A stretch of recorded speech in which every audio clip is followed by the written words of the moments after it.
Before we start, I would want you to hit that red subscribe button so you never miss out on any of our videos. Hey guys, what's up? Welcome back to Finale. Here are 8 times Jon Taffer got what he deserved.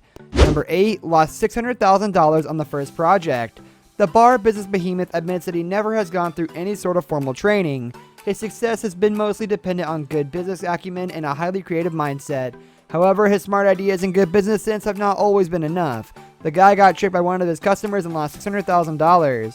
While talking about the incident, he said, "The guy was sort of a player. He cheated on his own wife and his own family, and when I was about to go to do business with the guy, a friend of mine said, 'Listen, John, you don't do business with a guy who cheats on his own family.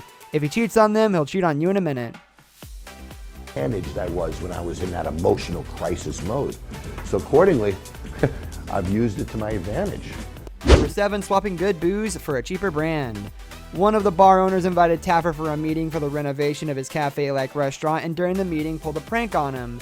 He switched his drink with a cheap alcohol brand during wine tasting, and Taffer had no idea. His face did twitch for a second or two, which the camera played with funny music in the background, making him come off as a total imbecile and moron. When they finally revealed it to him, all of them had a good laugh, but Taffer sure looked embarrassed. Can get you sick, Jeez. right? Anything that has sugar in it or protein in it can get you sick. You're a killjoy, John. You really are.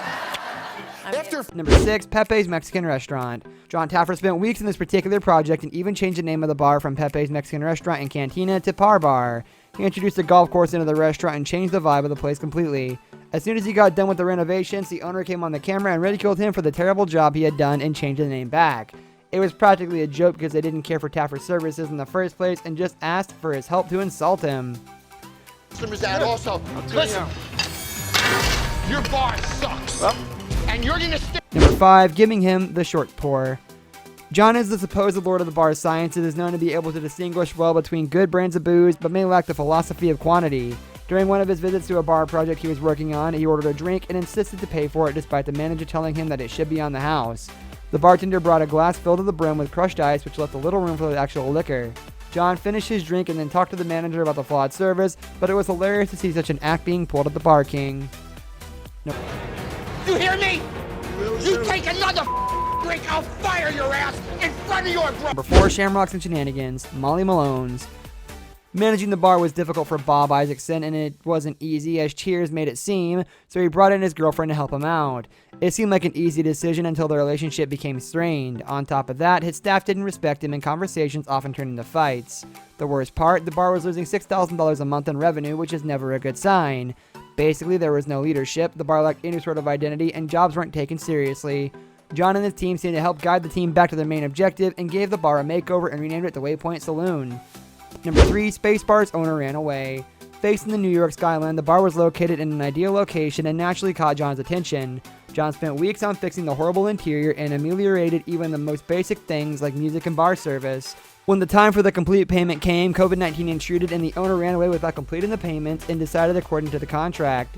The project caused John a total damage of $40,000 and more importantly his invaluable time. He was later chased down obviously and was sued by Bar Rescue, but the audacity to dine and dash in such a manner is commendable to say the least.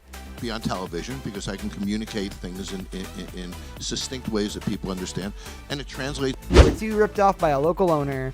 A bar named The Union was a project that Taffer picked up after the owner allegedly begged him to work as he was losing profits drastically. He got John to work for him without even paying in advance and managed to get the whole restaurant done this way. At the end of the renovation, the guy ridiculed John's work and reverted all the changes, paying him less than half of what was promised. The smart business owner learned a lesson after getting punked so severely and was not worked pro bono since then. No matter how bad the situation is, once bitten, twice shy. Oh, they just put it down, they rinse it, and it does start to look like this after a while. Do you want to eat a lemon after? Number 1, Sticks and Stones didn't stick either. Frauds and embezzlement seem to track John from wherever he is and follow him like a shadow. While working on Sticks and Stones Bar, John found out that the owner was using the bar services for personal expenses and filing in the name of Bar Rescue. By the time the realization came, John had already lost $50,000 worth of resources and cash. He fired many of the careless members of his staff who let this mismanagement happen and also sued the manager. The project was left in the middle of the renovation and caused a dent to his reputation as a smart business person, but we need some hits every now and then to grow as human beings, personally and in workplaces, don't we? I realized then how disadvantaged I was when I was in that emotional crisis mode. So accordingly, I've This brings us to the end of our video. I hope you enjoyed it. Hit like if you did, and don't forget to subscribe to our channel so you don't miss out on any of our videos in the future. Also, watch the 2 videos that are on your screen because I'm sure you'll love them. With that, I'll see you in the next video.